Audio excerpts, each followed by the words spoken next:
and taking advantage of all the tools and things that are on brooksanddavis.com. All right, so I want to start with this. This is one of my favorite quotes from Tony Robbins. All right, so I went to Unleash the Power Within maybe about 3 years ago, and he made this statement. He said it out loud. He was on the stage. He was getting everybody crunk. He was jumping because he's all about physiology and getting the energy moved in. It's like going to a rock concert. So he got us jumping and excited and got all this energy flowing in. So then we're sitting there listening to him. And man, he said this: complexity is the enemy of execution. And when he said that to me, everything began to make sense. I was like, that is why it ain't working, right? Because I went to that trying to figure out, why is it not working for me? Like, why am I not realizing the vision that I have laid out? Why I'm not achieving the outcomes that I'm looking to achieve, that for all these years I've been pushing toward? I know it's not effort, because I got that work ethic, right? I put that work in. I'll do whatever it takes. But when looking at and assessing the results, I just wasn't getting it. And I couldn't figure it out until he made this statement. He said, complexity is the enemy of execution. And that is what had been my issue. I don't know about y'all, but it had been my issue. You know, my degrees in chemical engineering, math, science, that's the way my brain works. So I like looking at something that's super complicated, right? I work well in that arena. But when you're building something, when you're trying to execute, when you're trying to implement something, when you're trying to do something, right? So you can be complicated with the business plan, right? That's why I'm bringing this up, because this is what my problem was. Every year I would do a business plan, right? Every year I would have a plan. I would sit down, I would look at my numbers, I would think through them, I would process them, and then I would put together a plan for the next year. But what I kept realizing was that I'm still not making the kind of progress that I know I can. I'm leaving potential on the table. Like, what is the problem? And the problem was because I was too complex in my plan, right? I had the graphs, I had the charts, I had all the data, right? I had all the diagrams and everything on what in theory that I want to implement. But when it got down to actually the rubber hitting the road, when it got down to actually day by day, month by month, quarter by quarter, right? Minute by minute, hour by hour, when it got down to the actual execution of it, the plan was too complicated to lay out. And that's what my problem was, right? So you all may be experiencing the same thing, that you understand the value and the benefit of planning. That may be why some of the people ain't jumped on here, because they're like, oh, business planning, I know how to plan my business. Now, they ain't getting the results they looking for, but they know how to plan it, right? So what we're going to do in this session and in next week's session, we're going to make sure that whatever we lay down, we're going to put it in its most simplistic form. And the reason that we're going to do that is because when January 1, 2023 gets here, and that rubber hits the road, we got to make sure that we put ourselves in the best situation to where we can successfully execute on what we've laid out, right? So that's why we're starting here. Complexity is the enemy of execution. All right, so let's talk about success. There are 6 principles for success. What is this thing? Why are you in my way? Why are you in my way? Get out of my way. You love it? Yeah. Laverne said, I love simplicity. Right. Give me simple. Well, I didn't. I was an engineer. I love complicated. I like the complexities of life. All right, 6 principles for success. We're starting here because obviously that's what we're going towards, success. And these principles work for anything. All right, so if you want to have success in business, obviously, if you want to have success in your marriage, you want to have success. You want to have success in your, look at Adrian. I knew Adrian was going to laugh at that one. Woo, Adrian, cut it out. All right, if you want to have success in your relationship with your kids, you want to have success, you on the PTO at your kid's school, like whatever arena, you want to have success at your church. these principles work. And so if there's anything that you're approaching to wanting to do, even with your fitness, right? Whatever, these 6 principles work, right? The first one that we start with, you know, we definitely want to go through this before we get into the whole planning thing, obviously, because we want to find success in our plan. So that means the first thing is that we have to know our outcome. Right? We have to always know your outcome.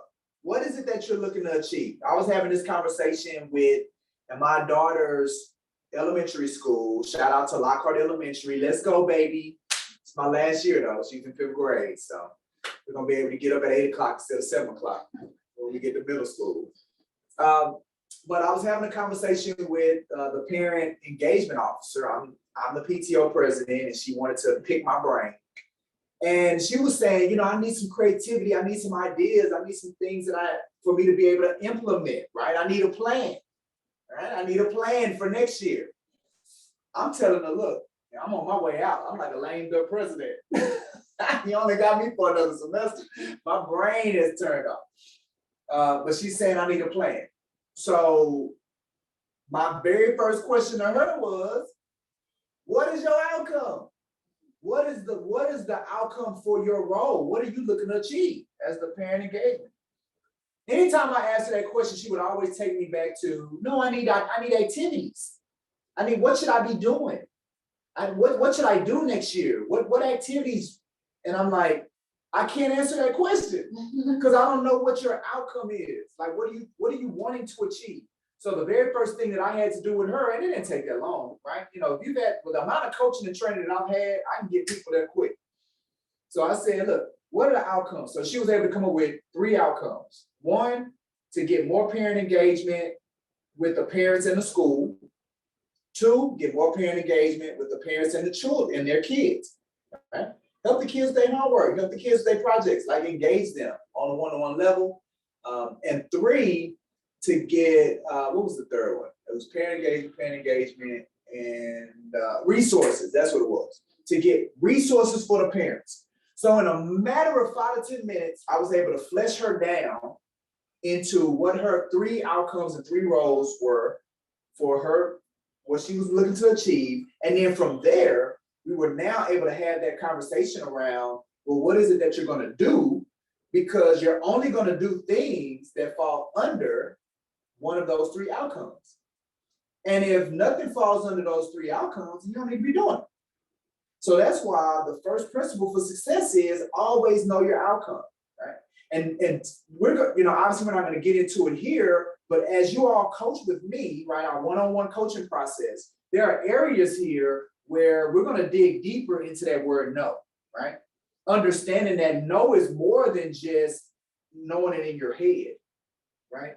When we say no, we're talking about seeing it, feeling it, hearing it, that outcome that you want to achieve. In NLP, we call it associate to it, right? To where all of your senses are engaged. What's up, Brenda? Brenda in the building. We got Terry in the building. See, I shout out my people got their cameras on. Y'all ain't got y'all camera on. You ain't getting no shout out. So. How's everybody? There we go. What up, Brenda? All right. So knowing your outcome, right? Seeing it, hearing it, and feeling. All right. Second principle, take real action. What I love about this one is the word real. Because a lot of us will go out there and we'll take action just so we can feel busy. But we're being busy taking action that has nothing to do with the outcome that we're trying to achieve. We're just going through the motions. I'll use my example. Right? I got examples. My example was the conversation with the engagement officer, right? So as we're talking, she says, well, the principal wants me to do these wellness workshops. And what I told her was, and I said it very confidently too, kind of smug. I'm like, hey man, who is you? I was like, ain't nobody coming to that. Ain't nobody coming to no wellness workshop. So she's like, well, the principal wanted, so we're gonna do it anyway. And so whenever I hear that, I'm like, well, hey, sign me out, bro. Like, I'm not just gonna be doing stuff to be doing stuff to wasting my time, right? So that's taking action. You're going to take action, but it ain't got nothing to do with these 3 outcomes that we talk about. Wellness, right? And the reality is that why do something and you know that the people that need to be there are not going to come, right? You know that's not something, or you have to be more intentional about driving them there. And unless you're willing to do that, you're not going to have the performance that you want. Why even do it? But she's like, we're going to do it anyway. And that's what a lot of us are doing, right? We're just doing stuff just so we can say we did something. She's like, we're going to do it anyway just so I can say that I did. What? Well, that ain't going to work. You got to take real action, right? Action that is specific to what it is that you're doing. Shay, we recording? Because, man, I just feel like this thing going to be powerful. The world needs to see what's about to happen here today. So we record. She gave me thumbs up. All right, we good, man. We about to change some lives with this presentation. All right, number 3, pay attention to your results. Pay attention to your results. You got to measure what you're doing, right? I know, look, I'm going to pick on Laverne. Laverne be getting on me because I'll be like, Laverne, let me see the numbers. Let me see that spreadsheet on how many calls, and how many text messages, and how many, right? But Laverne, when I look at your numbers, I don't get on you, right? Yeah. Like, I'm not disciplining. I'm not putting it in solitary confinement. It's showing me what the numbers say. We just looking at the numbers because it allows us to do the next thing, which is make adjustments, right? You know, make adjustments, see what's working. It's all about feedback. You guys are gonna hear me say this a lot. I know y'all hear me say it a lot when we're doing our one-on-one coaching. There is no failure, only feedback, right? The only time that you fail at something is when you stop pursuing it. That's the only time you fail at something. There's no such thing as failure, only feedback. So let's stop being afraid of failure. A lot of us are afraid of failure, we're afraid of rejection, so we don't take action. Let's stop that. Because that right there is killing your success. It's killing the future that you have laid in your head. It's killing it. Stop letting it do. Stop letting that be the pesticide to your future. Right? Because there is no failure. There is no rejection, only feedback. So you pay attention to your results, whether you like the results or you don't like the results, it doesn't matter. It means you're always winning. You're either going to get the results you're looking for, or you're going to get feedback that you can use to make adjustments to get you closer to the results you're looking for. We winning. All we do is win. Win. No matter what. That's all we do. All right, so pay attention to your results and celebrate your wins, right? I get this a lot, especially with my new agents. They'll get, they have their first, hey, Coach Mike, I had my first initial buyer consultation. Congratulations. Well, no, let me see if they sign the paperwork first. I'm like, you better celebrate the fact that you met with somebody. Celebrate the fact that you got a lead, right? Coach Mike, I submitted my first offer. Congratulations. Well, let's see if they accept it first. No. Congratulations, whether they accept it or not. Coach Mike, I got my first offer accepted. Congratulations. Well, let's see if we get out of the option period. Let's see what happens with the inspection. No, let's wait till we close. No. Celebrate your wins, right? Because whether you get the result that you want or not, right? You had that initial conversation with that buyer. Yeah, we know the ultimate result that we're looking for is to get a closing, get a transaction, get paid. I know that's the ultimate result we're looking for. We know that there are layers to that thing. And at every layer, if we don't hit the ultimate result, we're able to get feedback because we're paying attention to our results. All right, number 4, be willing to change. That's why we're paying attention to our results. Because if something's not working, then we need to be willing to adjust, right? We need to be willing to do something different if we're not getting the results that we want. Now, I'm going to throw a caveat here. Okay. Be careful with how soon you change, though, right? Sometimes things just take time, right? Things just take time. You all know with our one-on-one coaching sessions, I always use the examples of planting, farming, crops. That's my favorite analogy that I go to. So it's the same thing. Sometimes you haven't let the seed stay in the ground long enough. You can't, if you plant a vegetable and they say it take 8 months for it to get to harvest. Well, you can't go in there in month 3 and say, man, it ain't nothing wrong, and start digging stuff up. You can't do it. You're messing up the process. You know, if the recipe say the cake got to stay in there for 3 hours, you can't go in there after 45 minutes and then take the cake out because it ain't cooked, and then start trying to add milk and add ingredients to it. You can't. You gotta let it mature. Sometimes it ain't been in there long enough. Sometimes it's been in there too long. Sometimes it's been in there too long. Well, Coach Mike, how do you know the difference? How do you know if it's been in there long enough, or if it hasn't been in there, if it has been in there long enough, or it has not been in there long enough? How do you know when it's time to change? How do you know when it's time to make adjustments? That's a great question, right? It depends. Like, that's the best way for me to answer that is it depends. Like, that's just one of those answers that's going to come with time. Like, as you continue to do things, it's going to come with trial and error. It's going to come through time. It's going to come through feedback, right? It's going to come through when you have pulled something out too soon and you're like, man, I should have left that in there longer, right? That's the feedback. It's going to come from when you left something in there too long, or you're doing something the same way too long, and then you don't change it. And then when you do change it, you're like, man, I should have been changed this, right? So it's going to come through the trial and errors of it, the ebbs and flows of it. But what I want you to pay attention to, now this is the signal that I really want you to pay attention to, is fear, right? Are you afraid to make the change? If you're afraid to make the change, not necessarily knowing if you should or not, like if you're just indecisive about it, or you just don't really quite know. Because sometimes when it comes to knowledge, a lot of that can be filled, especially because y'all all have access to CEO Coach Mike. You can always ask me, tap into my 18 years of experience and say, hey, look, I've been doing this for 3 months, 4 months, 6 months. Have I been doing it long enough? And then I can tell you if you have or not, right? So the knowledge pieces are easy, but if it's you afraid, I'm afraid to stop doing it, I'm afraid to change it, right? Then that right there is a signal that you absolutely need to do. Absolutely need to do. Because you're fearful. Because you're fearful.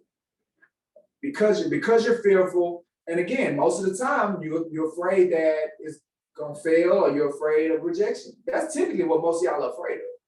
Fear and rejection. Right?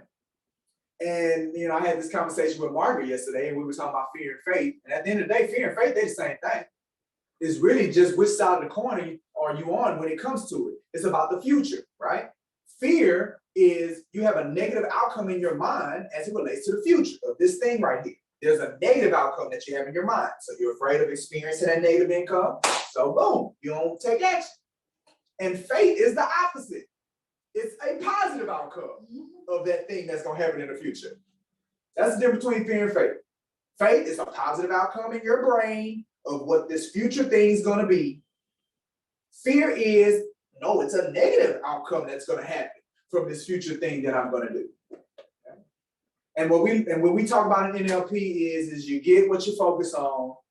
So when it comes to the fear and the faith, let's focus on the faith side of things. Okay? Regardless of the outcome, because none of us know the future. We don't know what's going to happen. You don't know until you do it. But let's assume that it's going to be positive, whatever the adjustment is. Okay? So be willing to change. Behavioral flexibility. Number 5, focus on excellence. Look, I took my own words out of my own mouth. Focus on excellence, right? In everything that you do, don't focus on perfection. Boom. Business planning, which is what we're going to be talking about. Don't focus on perfection. Now, what do I mean by that? All right, well, Coach Mike, I said I'm going to close 3 transactions per month. I only close 1 transaction per month. And because I only closed 1 transaction per month, then I failed. I can't believe, I didn't hit the mark that I set. And then it begins to negatively affect your state of being. Right? And then, and what most of you all know, especially y'all that have been coaching with me for some time, the most important thing to ask CEO Coach Mike when it comes to you all is your state of being. Why? Because everything comes out of that. Whatever your state of being is going to dictate how you behave, the actions that you take, And how you behave and the actions that you take is going to dictate the results that you have. So if you mentally say the standard is perfection and you don't hit it, and because you don't hit it, you allow it to negatively affect your state of being, guess what happens next? It negatively affects how you behave and the actions that you take. And then what happens is going to negatively affect the results that you get. So that's why we're not looking for perfection, we're looking for excellence. Although you didn't hit the three closings, you got the one closing. Were you operating in excellence in everything that you did? Is that how you approached it? Is this a standard that you've set for yourself? And yeah, maybe you didn't get the number that you were shooting for, but now you know what adjustments that you can make to enhance this level of excellence so you can be more impactful, right? This is a conversation that me and Laverne have all the time as well about what are the things that you can control and what are the things that you can't control. Real talk, you can't control how many transactions you do a month. That is not something you control. I know y'all like, what is he talking about? What kind of goal setting and business planning training is his? He talking about you can't control the goals that you set. You can't. You know why? Because you can't control people, right? For you to get a closed transaction, do you know how many people have to make a decision? Just for you to get paid on a real estate transaction, do you know how many people have to make a decision in one way, in a particular way, for you to get to the closing table, right? First of all, they got to decide to hire you. They got to decide to go look at a house. They got to decide to go put an offer. The seller got to decide to accept the offer. The realtor got to decide to show the seller the contract, right? The buyer got to decide to move forward after the inspection report, right? If you run out of option period, the seller got to decide to extend, right? Like it's all these decisions that people that you don't have control on have to decide in a particular way for you to get closed. So for you to say, I'm gonna get 3 closings per month, you ain't got no control over that. Now, what can you control? You can control the actions that you take, right? You can definitely control the actions that you take. So the amount of people that you talk to, you can control that, right? You can't even really control how many people answer the phone. Like you really can't even control how many people you talk to. You can control how many people you engage, right? So that's why when we talk about not making this thing complex, when I first started real estate, I used to set goals I used to set metrics for all of that. I'm gonna talk to this many people per day. I'm gonna have this many consultations. I'm gonna submit this many offers. I'm gonna do this many closings. And you can't control none of that stuff because people got to decide to do that. They got to decide to answer the phone. You can't control that. And they got to decide to call you back. They got to decide to agree to meet with you. Can't control it. So now, although you can't control it, as you get more skilled in this business, more knowledgeable, more skilled, more caring, you start learning these intangibles as you continue to do this business, what's going to happen is although you can't control it, you're going to be more skilled in influencing. Now that's what you can do. You can influence a person's decision. You can't control it. You can't make nobody do nothing, but you can influence it. And as you begin to become more effective in influence, then it'll be more reasonable for your expectation to be, all right, instead of 1 per month, like 2 or 3 or 4 per month, because I understand, I have feedback, I have a track record to go off of. I have a level of skill that I know that's worked. I have this precedent, right? So I know if I do this amount of activity, things that I can control, if every day I do this amount of activity, then I can reasonably believe that I can have these results if I do this amount of activity. But the only thing that I'm measuring, the only thing that I'm paying attention to is how much activity am I doing? Because that's the only thing that I can control, right?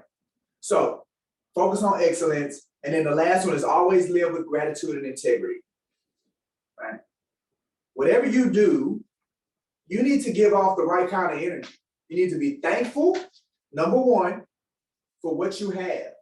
Because I don't know y'all situation, and I don't have to know y'all situation to know that you are living a blessed life, period. Your life is blessed, period. There are people around this world that are living in circumstances far less, regardless of what your circumstances are. The fact that you're in America, there are people that are living circumstances far less than yours, and they live with gratitude. And if they can live with gratitude, how dare you not live with gratitude? Living in the country that we live in, with all of America's issues, with all of its challenges, all of the complaints that I may have for the United States of America, I promise you, there ain't nowhere else that I'm ready to go move to. Right? We might can make this thing work. And I have been considering Sweden though, you know, it ain't too bad. I don't know if the Swedes will accept I me need to though. find it. That's Canadian, right? But we got a pretty good deal here. But it's, even with that being said, it's way better than what most people have in the world, right? So live with gratitude, and then integrity. In all that you do, you gotta be honest. You gotta be honest. And integrity is doing what's right regardless of who's looking, regardless of who's monitoring, just doing what's right because you know it's right, like you know it's the right thing to do. And what I know, and it ain't got nothing to do with your faith, your spirituality, like it ain't got nothing to do with that. What I know is that when you live with integrity, when you live with, I'm gonna do what's right just because it's right, and that's something that's important to me, that's something that I value, that's the kind of person that I am. I'm the kind of person that does what's right because it's right. When you live like that, as you live like that, your life becomes even more blessed. When you live thankful and live with integrity, your life is even more blessed. So we're talking about, as we're planning this business plan and we have these outcomes that we want to achieve, it's critical that this is how you live, because that increases your chances of getting what you want. That's what increases your chances. That's the enhancer, right? That's the thing that's going to better the opportunities for you to be able to achieve the things that you set forth in your plan. Right? So these are the 6 principles. I hope you wrote them down. Always know your outcome, take real action, pay attention to your results, be willing to change, focus on excellence, always live with gratitude. We spent the time that we spent on this because this is the foundation. Ain't no point doing a plan if you're not taking this into consideration, because you're not going to be able to realize your full potential with the plan. All right. Okay. Another thing people get confused with, because when you sit down and you decide this is what I want, there's a difference between a value or a state, and there's a difference between a goal or an outcome. Right? Here's an example. I say, well, what do you want? What do you want next year? I want to be happy. Okay, well, that's a state. Being happy, you can't measure that, right? How do you determine when you're not happy? Say we get here, it's February 1st. How do you determine if you're on track for being happy? You can't, right? It's ambiguous. You know, what do you want next year? I want to be free. I want to be free. Okay. What do you want? I want to be wealthy. All right.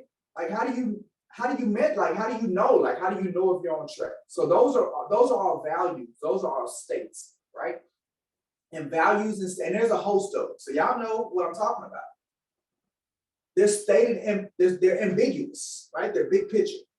When we begin to set our goals and our outcomes for our business plan going into next year, we got to be specific. See, goals and outcomes are stated specifically. So we got to be specific when we begin to do that. When it comes to values or states, right? I want to be happy. I want to be free. I want peace. I want wealth. right? I want money. Well, that's where the affirmations come in. Right? Affirmations are good. I do affirmations, and I have an affirmation that I say when I speak to my unconscious mind. You know, when I jump in the shower, I take cold showers, y'all. Yes, I do. I take cold showers. That's another one of the things I got from Tony Robbins. Cold showers, right? The reason I take cold showers is it's my way of letting my body know that I'm in control. Because I hate taking cold showers. Like when I tell you I do not look forward to it at all. Okay? But you have to train your body, your nervous system, to understand that we are going to do some things today that we don't want to do. We're going to do some things today that we know are uncomfortable. Right? So that triggers me every day, getting in that shower, taking that cold shower. And to help me and I hate it. Oh, I hate doing it. But in that environment, in that discomfort, is when I say my affirmations for the day. Right? It gives me, what it does is it gives me something else to focus on. Right? Because I'm so uncomfortable, it forces all of my focus to the affirmation. So you can imagine how much energy comes from me saying that affirmation in that environment. You know, I promise you, I want to do whatever I can and not focus on how cold this water is on my body. So I'm going to go over here and I'm going to say this affirmation as loud as I can. Right? It's a great way to set your day as you move forward in the morning. Right? I'm not saying go take cold showers. All I'm saying is it's a great way to set your day. All right. So affirmations are good, but they're about states, right? Happy, wealth, money, all that stuff. Outcomes, goals, you got to write them down. You got to write them down, right? You need to see them every day, right? There's a goal that I have, and you know, when I wake up in the morning, the very first thing that I do, this is even before I do my affirmations, I read it. It's written down. I wrote it down, and I read it every day. Right? Now, what that does is that sets your unconscious mind to understand this is what we're going for, right? This is the destination. Unconscious mindset, right? So one deals with the unconscious mind, my internal representation. You know, for those that y'all at a certain level in y'all coaching session, you know, my man with the silhouette with that we use when I talk about the NLP communication model. Y'all know my man with the silhouette, got the arrows coming out of his face with the eyeballs, and we got internal representation. And if you don't know what I'm talking about, that's because you ain't been doing your coaching. Because it's one of the first things I talk about in our coaching sessions. So right now, you need to go schedule your coaching session for me this week and for next week, if you don't know what I'm talking about. But for you all that have been doing what SEO Coach Mike has been telling you to do, been taking advantage of it, then y'all know what I'm talking about. My silhouette, my man, right? And on there, you know, it has state. And we said the two things that affect state are your internal representation, which is mindset, and your physiology. And to ensure that I'm consistently in the right state at all times, or I start my day off, we'll say that, to ensure that I start my day off in the right state, in an empowering state, a confident state, a state of success.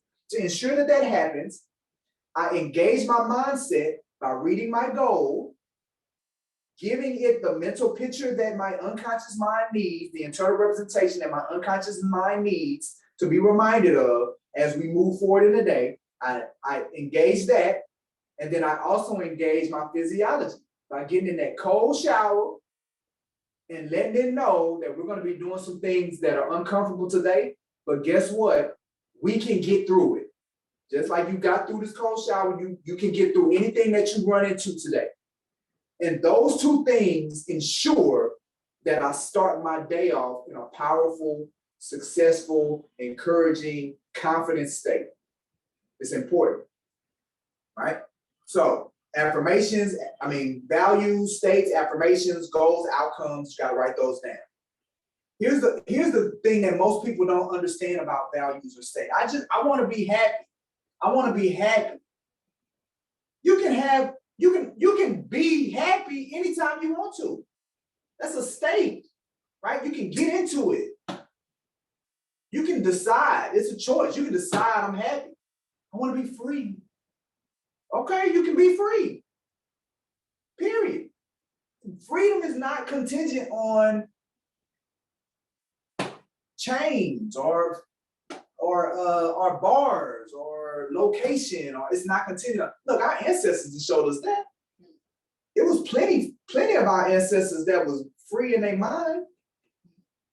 You know, Frank, what's my man's name? Frank, I can't think his last name, but he wrote a book called Man's Search for Meaning. It's gonna come to me later. It starts with a V. His first name, Frank. But his story, you know, he started at the beginning of the World War II, 1939. You know, him and his family got picked up. I think they were living in Germany, got picked up, got put in a concentration camp. And he was in that concentration camp, saw everybody, his entire family, only him and his sister made it out of the camp. So family members, mother, father, brothers, sisters, cousins, everybody died. And he's seen it, all of it. Only ones that made it out was him and his sister. And he was in there the whole time. So we talking about 1939 to 1945. Baby, come on, man, 6 years? He was in that. And what he says is the way that he was able to survive was in his mind. His mind was the only thing that got him through that process. And in his book, Man's Search for Meaning, those are the things that he talks about on how powerful the mind is to take you into any state that you want, regardless of the circumstances that you're in. Right? So now, if anybody gonna tell me that worked, I'm listening to somebody that was in a concentration camp for 6 years with the atrocities. No matter how bad you think it was 10 times worse. And if that person says the power of the mind and you being able to bring you into certain states, come on, man, you gotta believe that. All right, so you can have it now. Goals are outcomes, time is involved, right? That's, you know, we had our conversation earlier about it takes time, right? Don't pull it out too fast. So when we set our outcome, when we put it on paper, understand that there's a certain amount of time that's going to be involved in you being able to achieve it. So be patient with the process. Right? Stop getting all riled up because it's not happening as fast as you want it to. Microwave society, we know we in the microwave society. We know we are. We want it right now, right? We have instant access to everything. Right, so our patience is under attack. So you got to work that muscle, exercise that patience muscle, because time is involved. It'll affect your state. Right. All right. Value your state. No steps involved in being happy. I want to be happy. There's no steps in that. You just go there. You associate to it. That's a term that you're going to hear me say a lot about. And associate is just another word for imagine. See, when we was kids, we was real good at that. We were real good at imagining things. That's why kids are so happy. That's why I don't understand sad and depressed kids. Like, you're a kid. Like, what is the problem? Like, you know, when I was young, even when I look at my kids, man, in many circumstances, they're just happy. Like, they have no care in the world. That's because of imagination.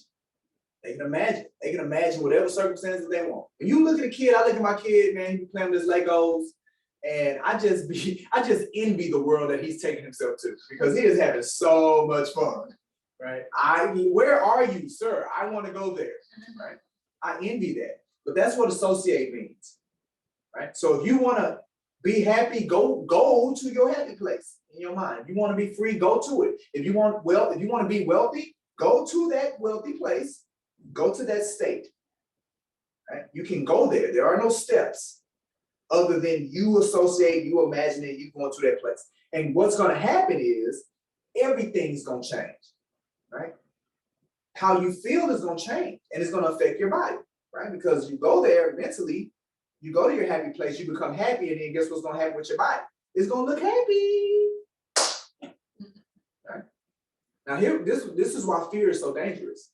Because when you have that negative outlook of the future, then what it does is it causes you to imagine. a negative output. And now can you imagine what state that puts you in? Right. And then once that happens, that's gonna affect your body and it's gonna affect your behavior. So that's another reason why you gotta be so conscious of it. There are no steps to get to where you're trying to get to. We don't need to put that in our business plan. We don't need to put happy, wealth, we don't need to put that in our business plan. Right? Now, to get to a goal or outcome, there are steps needed to get there. You gotta have a strategy. So that's something that we're gonna work on as well. It's one thing to have a plan, an outcome, saying this is what I want. But if you don't have the steps to get there, then you still not gonna get there. Right? You still not gonna get there. It's just a hope. It's a hope and a wish, but it's not a goal. Goals have plans associated with them. They have steps associated with them. Okay. Values or states, they're infinite and they are not measurable. Happy is infinite. Like there is no limit to happy. Right? Peace. There's no limit to how peaceful you can be. There's no limit to how much wealth you can have. There's no limit. Right? So because they're infinite, there's no way to measure it. And then goals and outcomes are the opposite. So whatever we put in our plan, we have to put something that we know we can measure. It has to have a finite end to it. It has to have something associated with it that we can measure to determine what it is that we're doing. Right? I'll use, I'll be picking on Laverne, so she can take it. So, Laverne being our head of member recruitment, right? So here's the state. Laverne, we want more agents. So if I told Laverne, hey, your role, bring me more agents. Okay. Is that ambiguous? Absolutely. Right? Laverne gonna be in her cold shower saying, today I direct my unconscious mind to bring me more agents. I hope they come. Right? Can she have more agents right now? Absolutely. One agent is more. Oh, okay. All right. Yeah. Is it finite? Is it infinite? More is more. Like there's always more, right? Is it measurable? No. So I didn't tell Laverne that. I told Laverne 250. I want 250 engagements a week. Now, is that specific? That's specific. Can we write that down? You wrote that down, Laverne? Yeah. She wrote it down. Right? Is there time involved? Yeah, 7 days. 250, 7 days. Something that she can control. Are there steps needed? Oh, yeah, there's steps needed. She got to get on the phone. She got to set schedules. She got to send them text messages. She got to have her spreadsheets. Right? Is it measurable? Absolutely. Because I tell her, man, let me see that spread. Let me see them numbers. Let me see them numbers, Laverne. And we can look at it every week. It's measurable. All right. And then the last state versus goals. Value or state is stated for self and others. Right? So I can be happy, she can be happy, you can be happy, we can be happy, we can all be happy. But for that goal, it's only you. You can't set no goal for somebody else. Now why? Why can't you? Because you can't control it. Remember? It all goes back to we only measure what we can control, what's within our control.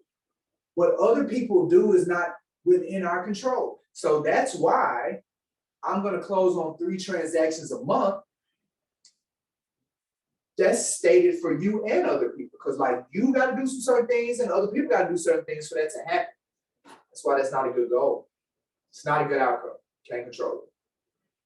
All right. So this is the difference. So I go through this because I want to make sure that when we start working on our business plan for 2023, that we got goals and outcomes that we're putting down there and not values and states.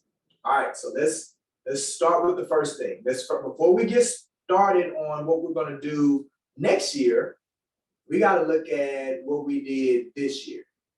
So if you got your pen and you have your paper, I'm going to give you homework. Remember, I said that this is a 2-part training. We're doing it again next week. Same time, same bat channel, same great presenter. great trainer and facilitator. Gonna be doing it. All right. This is what I need to know from last year. I got my mirror here. Anytime you see that mirror, that's a reminder that you got to look in the mirror.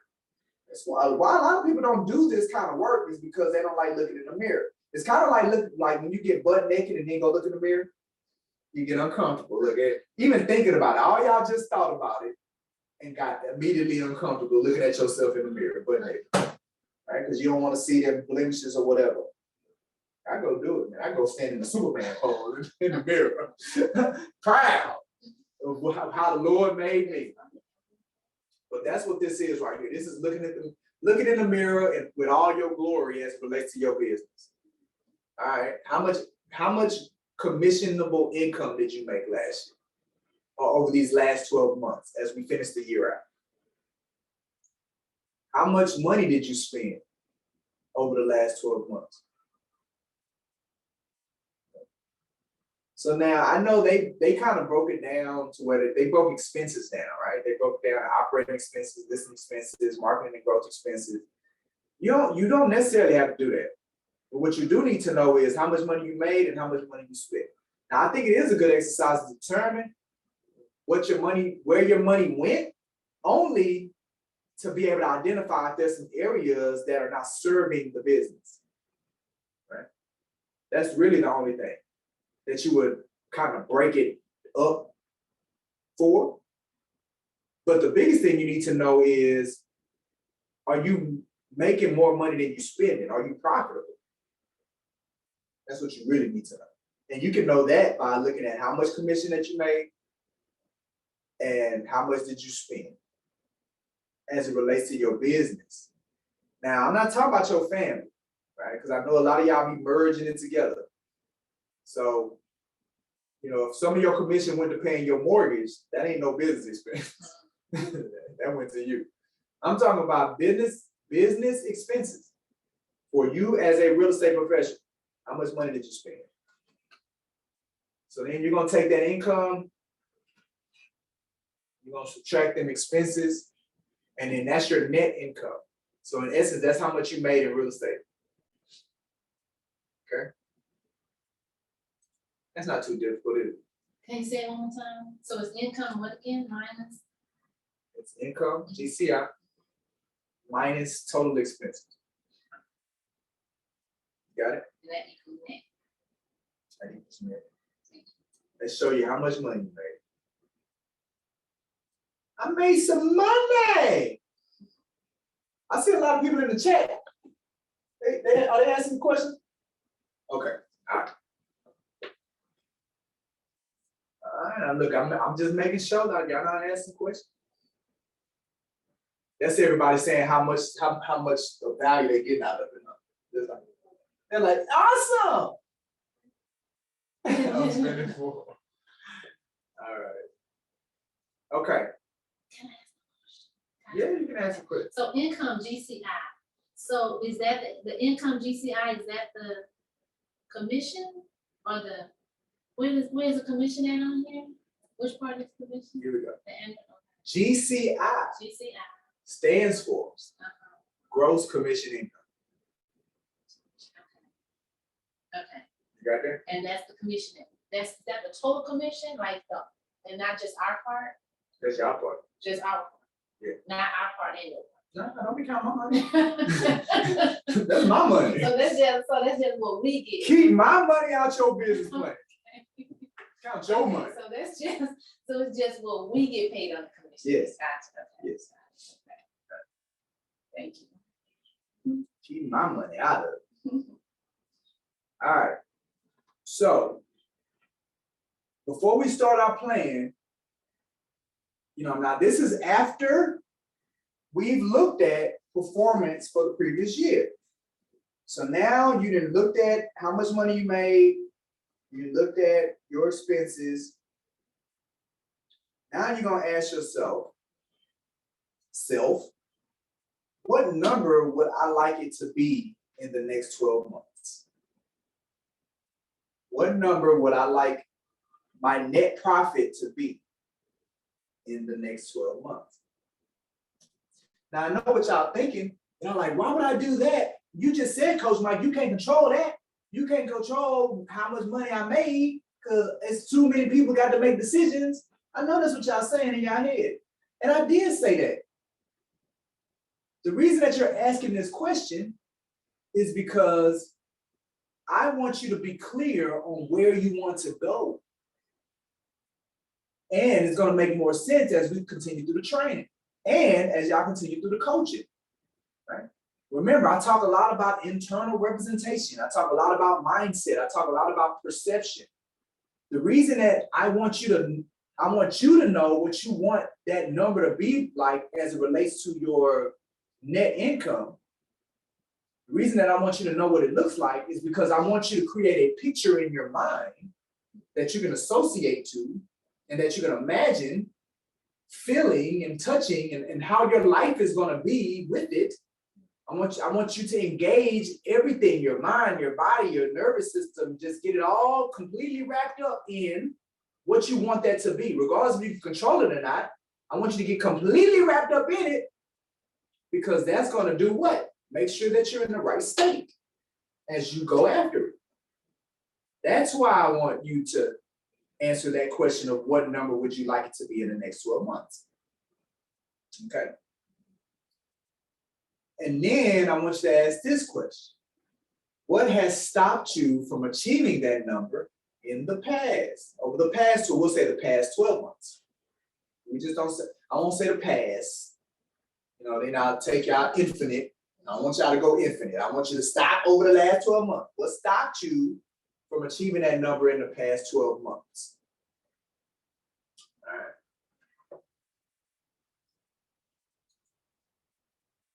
Any questions? No questions. Oh, we got questions? No questions. Good. All right. Now, when it comes to our plan, our business plan, here's the reality. You could solely have it about just business, right? This right here is just an example of some areas that people typically set goals in. When it comes to money, career, relationships, health, physical environment, fun and recreation. This is typically where people set outcomes, where they set goals. When it comes to business, you could just do straight business. Now, all of this money that I've spent and all of these classes that I've gone to get trained is actually trained me to be a life coach, not just a business coach. It's a life coach, right? And the great thing is because the structure that you use in coaching works in all of these areas. It doesn't matter the area because it's a structure that we're taught. So when you sit down and you think about the outcomes that you want to achieve over the next 12 months, hey, no need to waste time. Set it up. Like, look at business, but also look at other outcomes that you may want to achieve. Maybe that's a vacation that you want to go on. You want to go run with the Bulls in Spain, like Marvin did last year. Shout out to Marvin, going to run with the Bulls. That's something I want to do. I thought that was pretty interesting. Right? Maybe it's something like that. Maybe it's something to do with your health. You have an ideal weight that you want to get to. Right? Maybe that's an outcome that you want. Maybe you want to change. Maybe you want to buy a house. We've had agents, they set a goal of buying a house and they bought it. Want to change your physical environment. Right? So maybe that's an area. Question. How does the Evans says, how does the graph work? First of all, who said that we was working this graph, Evans? All right. I'm gonna get there. Jeez Louise, Evans. All right. So to Evan's point, you can actually use this to determine your level of current satisfaction. Now, this is an exercise that we're going to do in our one-on-one coaching. Right? We do use this graph It's actually a life wheel. We use it in our one-on-one coaching as a way to gauge your level of satisfaction in these areas. And the way it works is you would ask yourself, say career, you would say on a scale from 1 to 10, how satisfied am I in my career? 10 being it's amazing, and 1 being it's horrible, right? And then you would just measure it, right? So are you a 5, meaning that it's so, side, mediocre, average, that's what 5 would be. Is it a 3? Like, man, we're moving towards the bottom. Or is it 7? We're moving towards the top. So that's how you do it. You just answer that question as it relates to all of the areas, and then you'll put a dot on the line in the section of that wedge, we'll call it the piece of slice. So in the piece of slice for career, you put a dot there. And after you have all your dots in the middle of each piece of slice for the category, then you'll see if you can draw a tire, right? See what your tire looks like. Because ultimately you want to have a balanced life. Balance is key, balance is important. So you'll be able to kind of identify some inconsistencies as it relates to some areas maybe far outweighing other areas. It also gives you an idea of how you can truly transform your life by enhancing some areas that need enhancement. That alone, even if none of the other areas are changed, if you take one that's a 2 or 3 or 4 and you turn that into a 7, 8, or a 9, that's life changing. You understand that? Quality of life changes. So that's how you use that. And again, it's something that we do in our coaching journey. But for here, I just wanted to give you all some examples of areas in your life that you can use as we begin working on what are these outcomes that we want to achieve and what areas do we want to achieve them as we look at 2023. All right. So now we begin to set our goals. I know many of you probably have seen this acronym, the SMART acronym. So when we begin to design our outcomes, when we begin to design our goals, we want to be smart about it, right? So SMART, we want to make sure that it's specific. We talked a lot about that, being specific. We want to make sure that it's simple, right? Not complex. Make it simple. And we want to make sure that you see yourself in it. So when we create our outcome statement, it's going to be written in the present form, right? Meaning that you see yourself in it. So specific, simple, see yourself in it. All right. It's also going to be measurable. We talked a lot about that. You need to be able to measure it. But it also needs to be meaningful to you. Like, you got to set a goal that you're excited about. Set a goal that makes you a little uncomfortable. Right? It reminds you that you're alive, that you're living. Gives you a reason to jump out of bed and get to it. Right? Last thing you want to have is a boring life. So make it meaningful, like it's life changing. When I achieve this outcome, like everything changes. Set that kind of goal. All right, A. You want to set it as if now. Again, present tense. Present tense. And the reason that you want to do it as present tense, I am right now in this moment, I will, boom. I am doing, I am seeing, I am feeling, I am touching. The reason that you want to do that is because it freaks out your unconscious mind. Because your unconscious mind is like, he's saying we're doing that, but we're not doing that. There's a disconnect. So let me go put us there. It gets jealous. We'll say that. Unconscious mind gets jealous. He says we have a Ferrari. What? Where is it? I want that. Let me go get that for him. Right? He says that we have, $100,000, $102,467,000 in net income. Well, I want that. We want that. Let me go get that. Right? It widens your awareness to the resources that you have access to be able to achieve when you set the outcome as if it's happening right now. Right? So as of now, achievable, right? You want to set. Now, notice I didn't say realistic. I did not say that because we ain't got there yet. But I'm gonna talk about realistic, right? Because that's one of those ones that the smart, the R, they talk about realistic, but I want to put a caveat on that. The A is achievable. So when you set the outcome and the goal, now who determines if it's achievable? Who determines if it's achievable, Vern? You do. You do. Say that with confidence. You determine if that's achievable. So if you determine that it's achievable, then it's achievable. You can do it. Right. That means you can do it.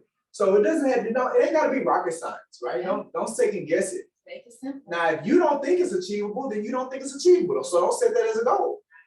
But if you set a goal and you think it's achievable, and then somebody else come and say that that's not achievable, then they look. I was having this conversation with one of my kids. Came up to me last night talking about, do you think I have ADHD? I'm like, what? No. No, you ain't got ADHD. My kid like, well, so-and-so said I have ADHD, and that person, and that person. I said, hey, what is ADHD? And clearly he couldn't, they couldn't explain it. No. Couldn't explain it. I said, man, get Google. Google know everything. Get your laptop out. We pull it up. We start doing some research. He start reading. He can't even pronounce it. What ADHD stands for. He can't even pronounce the words. Oh my goodness. So I'm like, listen, bro.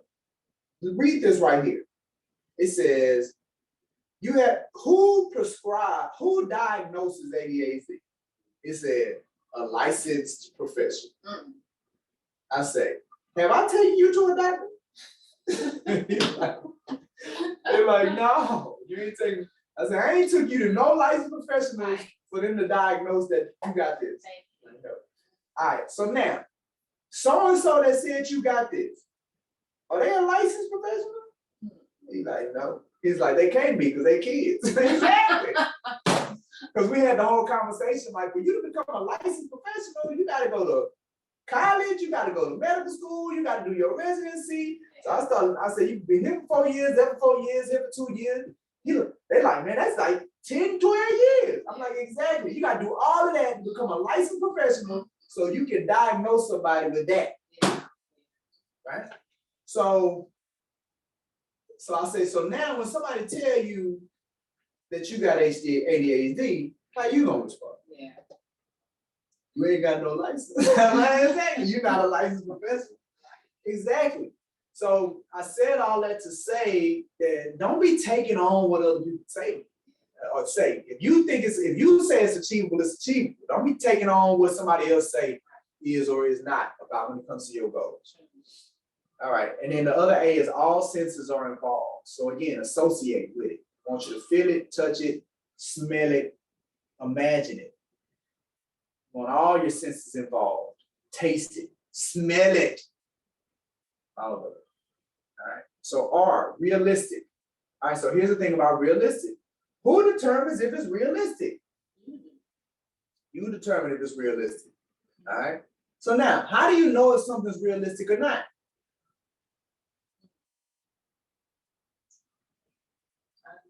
How do you know? And I bet none of us have ever been asked that question. And we probably use that term a lot. Yeah. But how do you know if something's realistic or not? What you determine? All right. Laverne says what you determine. Who else? Anybody can answer that question. How do you know if something's realistic or not? If it's tangible, obtainable. Okay. But how do you know? How do you know if it's realistic?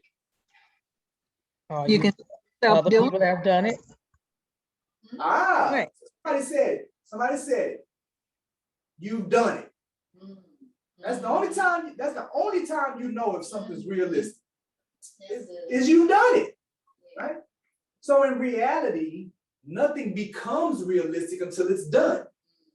But that shouldn't stop you from going to do something. That shouldn't stop you from attempting to do it just because it hasn't been done, right?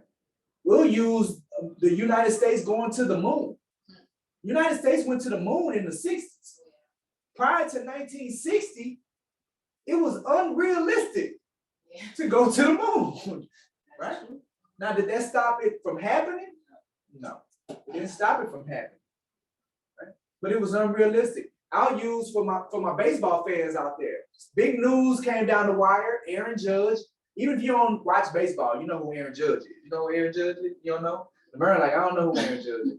All right. Aaron Judge is a big time baseball guy with the Yankees. He hit 62 home runs this year. Broke the American League record. So he just signed a 9-year, $360 million contract, is what he just signed. 9 years, $360 million contract today, right? 10 years ago, that contract was unrealistic. Yeah.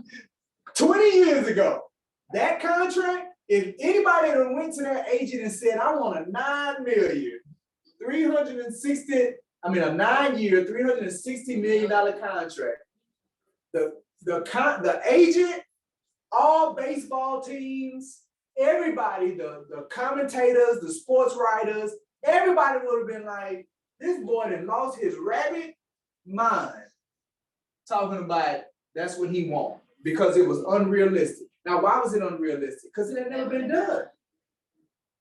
But to this point, this contract that he has signed ain't even the biggest. You've had people sign 10-year, $350 million, 8-year, 10-year. Like this one is like the fourth contract longer than, not longer than 8 years, 7 years, 6 years, right? It was unrealistic. The only thing it doesn't become realistic until it's done. So don't get caught up on that. Because a lot of times we won't set goals because they're unrealistic. Yeah. Right? Well, in reality, they all should be unrealistic. Because if you set a goal of something you did before, what's the point? What's the fun in that? Right? So technically they're all going to be unrealistic. All right. Responsible, ecological, that's a good one, right? Whatever you do it for the betterment of you. Make sure that it doesn't hurt you. Make sure it doesn't hurt other people. Make sure it doesn't hurt the community. It doesn't hurt the world. Like that's what ecological is. It means that it's providing value to the world, right? To mankind, the environment, right? Make it good, okay? And then the last one is timed, right? We got to have a deadline to be able to measure it. It's not infinite. We ain't making no infinite goals. They have to be finite. Put a measurement on it. And then the last one is toward what you want. Now, this is what this means, okay? I want to make $102,576 next year, okay? Versus, I don't want to make less than $102,576 next year. See the difference? One says I want to make whatever number. The other one says my goal is I don't want to make less than. Right? So this is why you want to go toward and not away. Because I said it earlier and I say it all the time. You get what you focus on, so focus on what you want. Here's the reality. If I say I don't want anything less than this amount, what am I focusing on? Am I focusing on the amount or am I focusing on less than the amount? Less.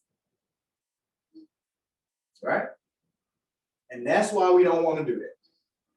So when we begin to set our outcomes, if we're smart about it, We want to make sure that they are going towards the thing that we're looking to achieve.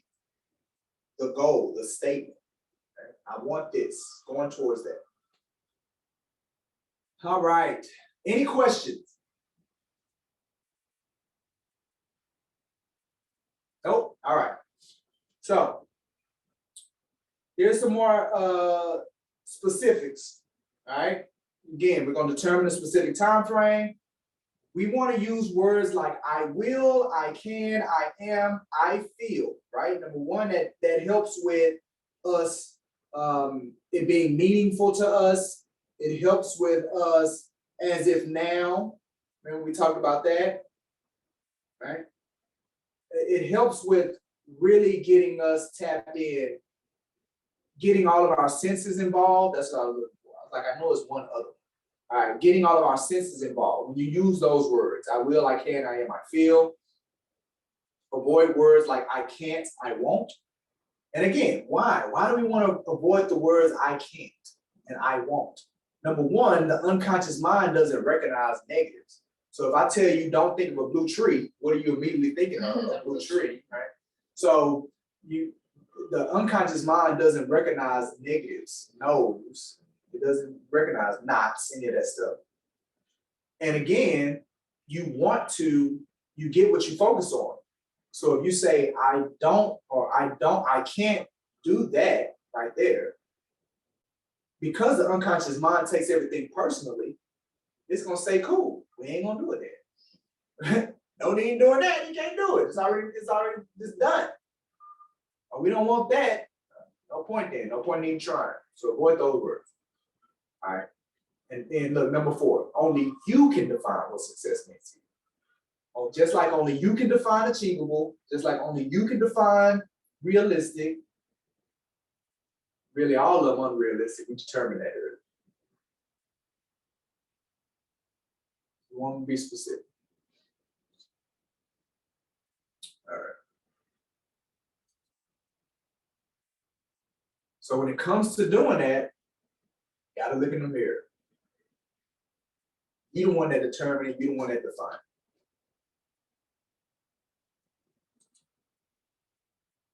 All right. Okay, here we go. All right, so if you can screenshot this, because this is some more of your homework. You can screenshot it, screen it, take a picture of it, This right here is going to help you create your goal. This right here, this is how everything that I've talked about up until this, I've given you an idea of the strategy around how we're going to create the outcome. So today's training was all about how to design the outcome in terms that increases your chances and your ability to achieve it. That's what all of this was about, right? To ensure that once you're done, you have something that puts you in the best position and in the best state under the best circumstances to be able to achieve it. That's what all of this was about. So now for homework, you're gonna go do it. All right. And this is the tool that's gonna help you do that. Okay. So it's 11 questions. The first thing that you're gonna do is that you're gonna get the specific outcome that you want over the next 12 months. And again, it could be in your business, with your family, with your whatever, right? I'm just gonna say business, right? Because it's a business planning workshop, training. So for your business, what are the outcomes that you want over the next 12 months? What do you want them to be? You determine those. What does success? When you imagine 12 months from today, and you look back, what would have had to happen for you to feel successful? No, I just did. All right. If you imagine it's 12 months from today, and you look back, what would have had to have happened over the last 12 months for you to be happy, for you to feel that you were successful. Personal and professional. Personal or professional. That's a great way for you to flesh out a specific outcome. That's a great way for you to flesh out something that's life-changing. As you imagine 12 months from today, what would have had to happen in your business where you feel like it's all changed. Right? That's a great way to flesh out number one. I know. He always said like that. All right. And make it compelling. What will you see? What will you hear, feel when you have it? Right. So that's the question. So once you come up with the outcome, once you imagine, once you flesh it out, once you determine this is it, then you answer that question under that section. When you have it, what will you see? What will you hear? And what will you feel when you have it? And make it compelling. How do you make it compelling? As CEO Coach Mike, use adjectives, right? Right? Use adjectives and adverbs when you're describing it. So don't just say I'm happy. I'm gonna be amazing. I'm gonna feel phenomenal. It's gonna taste scrumptious. I'm going to be out of my mind, off the charts. What will you hear? What will you see? What will you feel? Number two, find out, your present situation. Like, where are you now in relationship to that outcome? Right? Again, we got to see where we're starting from to determine where we're going. Where are you now in relationship to it? Right? Number three, get the evidence. How will you know when you have it? How will you know when you have this outcome that you're going for? How will you know? What will this outcome get for you or allow you to do? And are you sure you want it? Write that out. And answering these questions are important because it's going to go into the next step of you designing the outcome. So answer them. Answer them truthfully. Don't rush through this. Take your time. Right? And if you come up with 2 outcomes or 3 outcomes that you want for the next 12 months, do it for all 3 of them. Now, don't come up with 10. All right. Don't come up with more than 3 life-changing outcomes. All right. So it should be 3 or less that we're doing this exercise for. And that's why we want to pick something that's truly life-changing when you come up with something.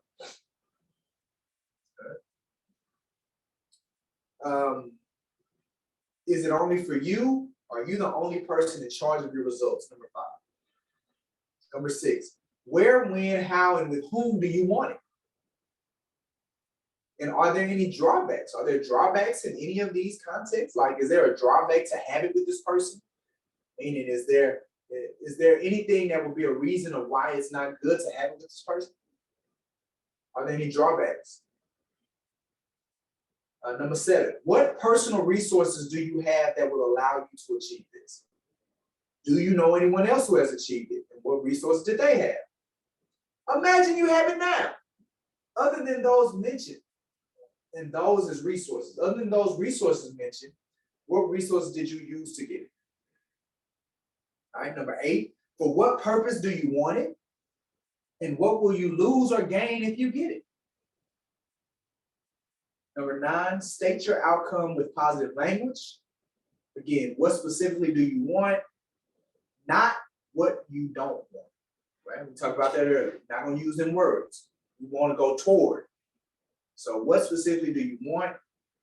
Future pace it. So whatever, when you begin to design it, it's going to start with, it is now, and whatever the date is, that's 12 months from when you said it. So it is now, and I'm gonna show you an example, so don't trip. All right, it is now, And then number 11, write it in present tense. I have, I am, or I do. Right? I will, I all of it. Okay. So number 10 and number 11, really number 9, 10, and 11 is just more of guidelines, not really questions. But the first ones, those are questions that you want to answer. Number 9, 10, and 11 is really more about structure, how you're going to structure when we write it down, right? Because remember, goals and outcomes are what? Written down. All right. And then now you got these last 4 questions, which are good as well. Now, these last 4 questions are going to help you really help tap into your unconscious mind. So you can write down the answers for these, or you can just quietly contemplate. Right? So it's up to you. What will happen if you get it? So like I said, you can write it down, or you can just quietly contemplate it. But if anything comes to the surface, capture it. What will happen if you get it? What will happen if you don't get it? What won't happen if you get it? What won't happen if you don't get it? I'm gonna say it again. What will happen if you get it? What will happen if you don't get it? What won't happen if you get it? And what won't happen if you don't get it? Yeah, so just quietly contemplate. Now, you do that last because you would have already fleshed out some things. So as you're contemplating on it, it's just gonna kind of seal it all together. All right, so this is the tool that you're gonna use to help you really tap in to your unconscious mind. So here's an example. This is actually mine. This is one of mine that I read every morning. And I went through the exact same process that I'm telling y'all to go through to come up with it. Okay. It is now. Every morning I read it. It is now Saturday, December 31st, 2022. That should say 23. No. Well, this one for me, it is 22 because this one for me, I set this goal and it's a 30-day goal. This one for me. It is now Saturday, December 31st, 2022 at 11:15 a.m. How specific is that? And I've secured at least one paid coaching client. I hear LaQuana say, good job after I show her the signed coaching agreement in the booking on my Google Calendar. I'm reading through the Google form they filled out and I'm saying to myself, we're really doing this with a warm smile on my face. I feel a safe sense of pride forming on my inside. I feel super excited to have this opportunity to guide this person into a transformed life. I immediately make a payment to both credit cards, the one ending in 4767 and 4295, and eliminate some of the interest being charged. I'm patiently moving forward with a clear sense of what needs to be done. Right. So what's the outcome, right? I want a coaching client. Right? That's what I'm looking for, a paid coaching client. So now I've created this outcome statement. Like this is an outcome statement that I can go to now on a daily basis that aligns my mindset as we move forward in achieving it. So now, doing this every day, reading this every day, like everything that I talked about in the training and setting yourself up like that on a daily basis. What are the chances of you really achieving it now? Right? Like, how have you positioned yourself for success? Which is really what all of this is about. Positioning yourself for success. All right. So that's your homework. Your homework is for you to write out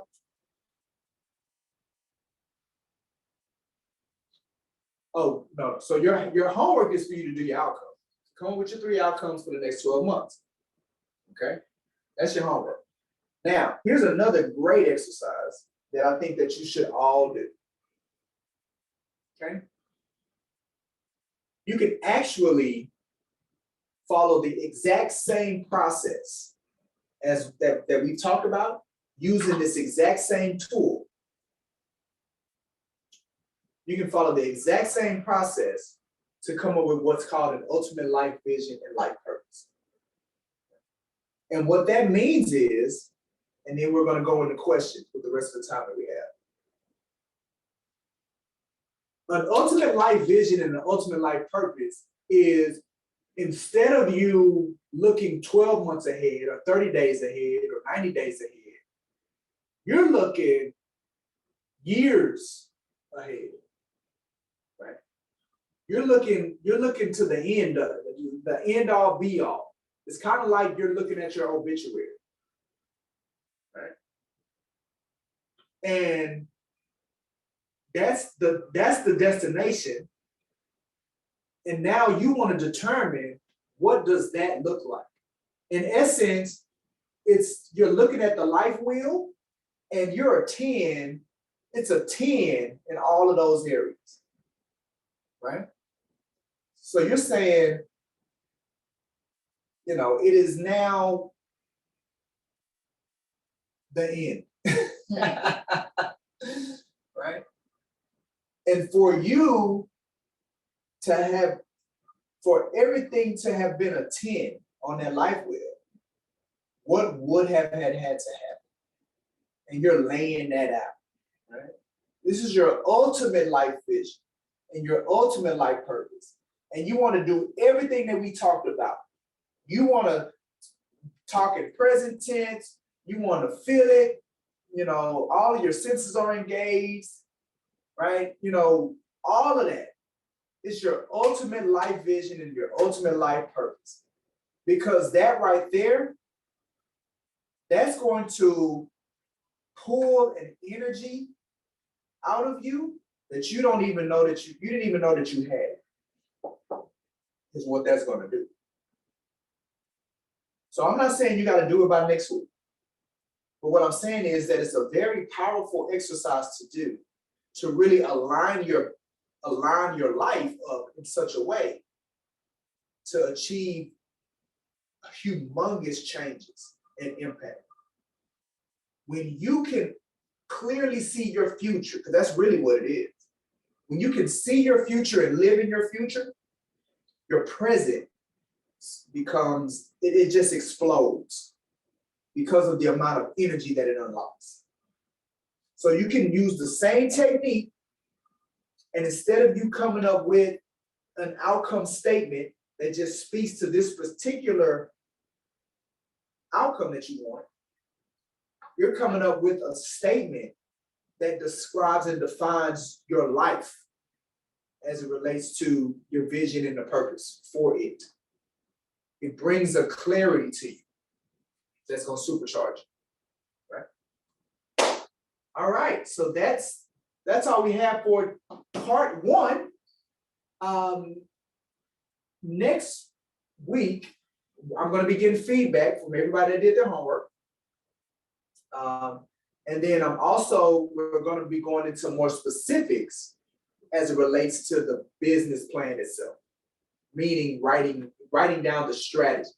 So today was all about where are we going, what do we want, and then next week is going to be about the how do we get there. All right, good.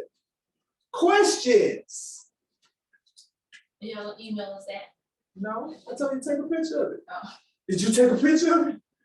Oh, so you got to follow the instructions. You sure? I'll put it back up there for you. You'll get a picture for you there. Oh, yeah. All right. Any questions?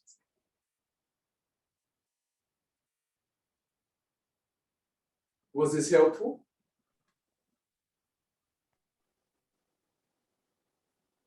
So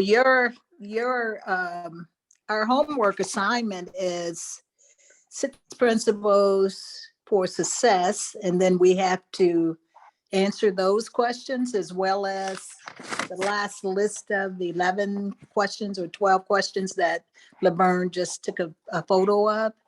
Is that what you're saying? So the So what homework actually is the, is not the 6 principles. No, it's just that last one. okay, I get it. Yeah. And then you Thank you. create, and then after you answer those questions, then you're gonna put it in a Mhm. statement like the one that I read. So you're gonna write you a Right. statement for it. Okay? Right. All right. Okay. Thank you. My pleasure. All right. No questions? Guess I did a pretty good job, huh? Okay, so now can you put it back on that side? Move them out the way. All right, well, good. Well, I ain't got nothing else. Oh, that's not it. That's true.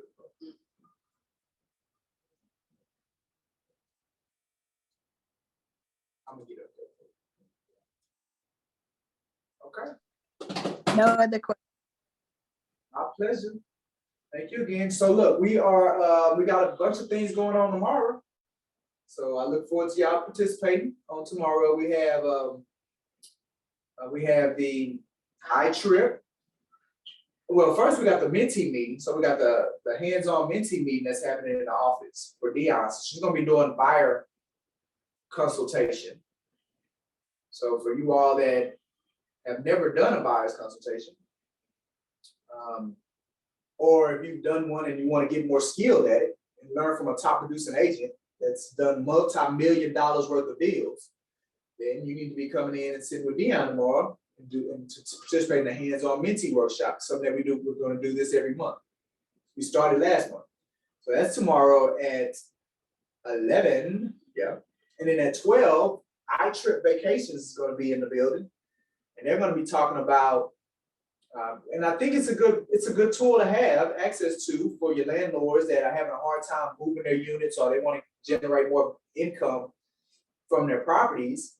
You know, iTrip is like a property management company that focuses on short-term rentals. So they have relationships with over 80 plus platforms where you could post and put your short-term rental. And they'll manage it as well. So they're going to be coming in and talking tomorrow. Then we also have the builder field trip. So I think they're going, I don't know where they're going tomorrow, Shay. DR Horton in which one? Oh, in Citygate. Right up there off 288. They're going to DR Horton. Now I know Dion is working on a relationship for us in on the north side of town with Perry Homes.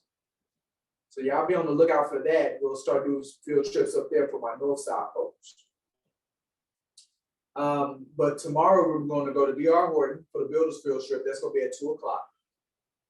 I don't know. Is that everything, Shay? I think that's. Oh, Christmas party. Yeah, Christmas party next Thursday. Let's go. Now that's on the north side. That's off Lions in 59.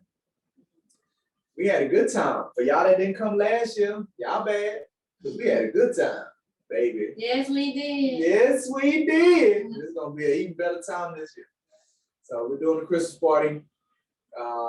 That's next Thursday at 6 o'clock. Also doing career night. You know we're doing career night. 5 o'clock, and we come from And then there. we're going to the Christmas party. So me and Laverne going to be coming from the office, going to the Christmas. So we're going to be fashionably late. Right? Right? But we're doing career night in office, IG live career night next Thursday. So tell your people, tell your folks. I know y'all know some unhappy realtors where they at. They're not getting no support.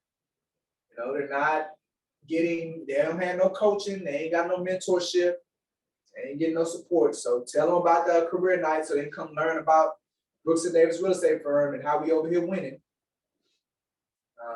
That's next Thursday. And then what else next Thursday? That's it. Is pre-home buying that following Saturday? That's Saturday.